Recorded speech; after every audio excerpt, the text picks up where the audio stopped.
All right, here we are, day 4 of this big dome of high pressure that's giving us all this sunny weather and keeping the temperatures quite warm. They've been climbing by the day, and we've got this wet problem that's getting worse by the day. I'm on a southeast facing slope here, about 7,500 feet. The surface should be a little wet for corn skiing already, but in addition to that, if I flip my pole over, I can just easily push it through these crusts that are in the upper snowpack here. There's several crusts in the upper snowpack from sunny days between storms earlier in the winter, and those are getting wet and softened as well. So as we're seeing that happen, we're thinking about this increasing likelihood of big wet slabs happening. And even if we're just getting wet loose avalanches, they can gouge deep through snowpacks that look like this, run all the way to the ground nearly, and be large and destructive. So keep that in mind when you're heading out in the mountains. Thanks, guys.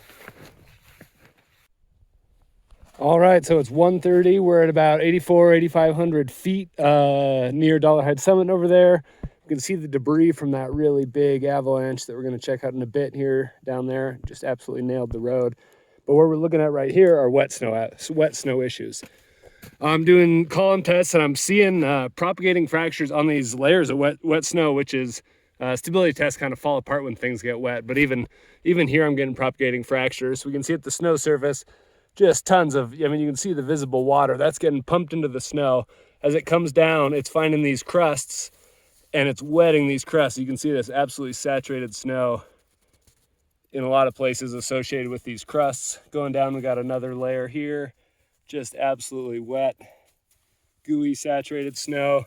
Coming further down, we get more wet, saturated snow. And then we get down to this crust here that's probably the buried right at the start of February. We got this big meaty slab on top of that, and these wet snow issues are just becoming worse by the day. Even though we're seeing freezes at the surface here, clearly we're pumping a ton of water down through the snowpack, and it is not freezing down low. So pretty worried about wet snow activity today, and going to be continued to worry about that really for at least the next 3 days likely. Be safe out there. Don't linger under big avalanche paths.